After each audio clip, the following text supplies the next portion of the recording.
सुबह उठते ही सबसे पहले हमारा हाथ फ़ोन पे जाता है। मेरा भी गया, लेकिन मैंने खुद को कंट्रोल किया और फ़ोन को साइड में रखा। उठा, ब्रेकफ़ास्ट वगैरह किया, लैपटॉप में सेपियंस बुक की पीडीएफ ओपन करी और मैंने एग्रीकल्चर रिवॉल्यूशन के बारे में पढ़ाई की। एग्रीकल्चर रिवॉल्यूशन मैंने कल स्टार्ट किया था, आज मैंने उसको कंटिन्यू किया। एग्रीकल्चर रिवॉल्यूशन की 2-3 हाइलाइट्स अगर मैं आपको बताऊँ, तो पहला ये था, जब इंसानों ने फसल ग्रो करना शुरू किया, तो सबसे पहला काम इनको सेटल होना पड़ा एक जगह पे। उससे पहले ये हंटर गैदरर्स हुआ करते थे, जंगल में घूमते थे और खाना इकट्ठा करके खाया करते थे, हंटिंग किया करते थे। लेकिन जब व्हीट, सीरियल्स इन सबको ग्रो करना स्टार्ट किया, तो इनको उनकी देखभाल के लिए एक जगह पे सेटल होना पड़ा। तो वहाँ से पहली बार विलेजेस का कॉन्सेप्ट स्टार्ट हुआ। दूसरी जो बहुत इंपॉर्टेंट चीज़ हुई, वो ये थी कि इनके अंदर डिजीज़ेज़ आना स्टार्ट हुई, क्योंकि इनकी इम्यूनिटी वीक हो गई। जब ये जंगल में रहा करते थे, तो इनकी जो वैरायटी ऑफ फूड था वो बहुत ज़्यादा था। ये हर दिन नई नई चीज़ें खाया पिया करते थे, तो इनकी इम्यूनिटी बहुत स्ट्रांग थी। लेकिन जब ये कुछ चीज़ों पे डिपेंडेंट हो गए, तो उसकी वजह से इनकी इम्यूनिटी वीक हो गई और इनके अंदर कई सारी डिजीज़ेज़ पैदा होने लगी। तीसरी जो बहुत इंपॉर्टेंट चीज़ हुई, वो थी पॉपुलेशन एक्सप्लोड हुई। डिजीज़ेज़ बहुत ज़्यादा थी, तो बच्चे बहुत ही कम एज में मर जाया करते थे, तो इन्होंने ज़्यादा पॉपुलेशन बढ़ाना स्टार्ट किया। इसके अलावा चौथी जो इंपॉर्टेंट चीज़ थी, वो ये थी कि इंसानों ने एनिमल्स को डोमेस्टिकेट करना शुरू किया। जैसे काउज़, शीप्स, इनको अपने साथ रखना स्टार्ट किया for food purposes like meat, milk, इन सब चीज़ों के लिए। फिर मैंने थोड़ी देर ब्रेक लिया और उसके बाद मैंने क्वांट्स में अपने कुछ कॉन्सेप्ट्स को रिवाइज़ किया। उसके बाद लंच करने के बाद मैंने सोचा थोड़ा दिमाग आलसी हो गया है, तो क्यों ना कुछ इंटरेस्टिंग किया जाए।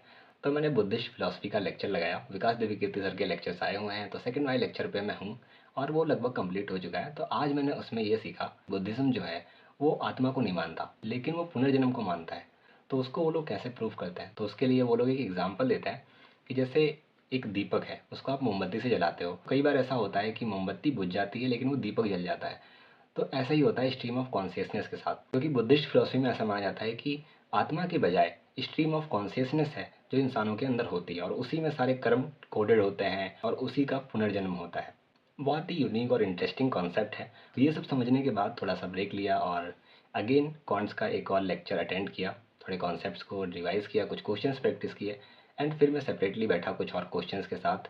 तो कुछ अच्छे क्वेश्चंस प्रैक्टिस किए जिसमें थोड़ा दिमाग खुला। मैथमेटिक्स में एक चीज़ होती है, जितने आप क्वेश्चंस प्रैक्टिस करते हो, जितने हार्ड क्वेश्चंस प्रैक्टिस करते हो, उतना ही आपको सीखने को मिलता है। अगर आपसे क्वेश्चंस लगातार होते चले जा रहे हैं, तो वहाँ से आपको कुछ सीखने को नहीं मिलेगा। आपके कॉन्सेप्ट रिवाइज होंगे, स्ट्रांग होंगे जो आपको आते हैं, लेकिन कुछ नया अगर सीखना है, अलग अलग पर्सपेक्टिव सीखना है, तो आपको टफ क्वेश्चंस करने होते हैं। तो वो मैंने किया, अच्छे क्वेश्चंस किए, कुछ हुए कुछ नहीं हुए, कुछ में बहुत ज़्यादा टाइम लगा, अलग अलग तरीक़ों से उनको करने की कोशिश की, फिर भी नहीं हुए और कुछ हुए भी। ये सब करके थोड़ा अच्छा लगता है और ग्रोथ होती है, कहीं ना कहीं दिमाग को अलग अलग पर्सपेक्टिव्स मिलते हैं और वो ग्रो करता है।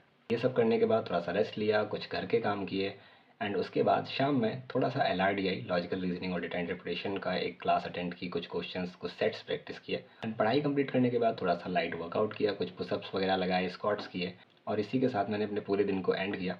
ऑनेस्टली मेरा दिन बहुत परफेक्ट तो नहीं था, लेकिन रैंडम स्क्रॉलिंग करने से काफ़ी बेटर था। मैंने कुछ चीज़ें पढ़ी, समझी, खुद ग्रो हुआ और ग्रो होना इंपॉर्टेंट है। भले ही आप थोड़ा सा आगे बढ़ रहे हो, लेकिन आगे बढ़ना इंपॉर्टेंट है। तो आज के लिए बस इतना ही। आपने दिन भर क्या किया कमेंट्स में ज़रूर बताएं और हम मिलते हैं अगली वीडियो में। तब तक के लिए बाय बाय।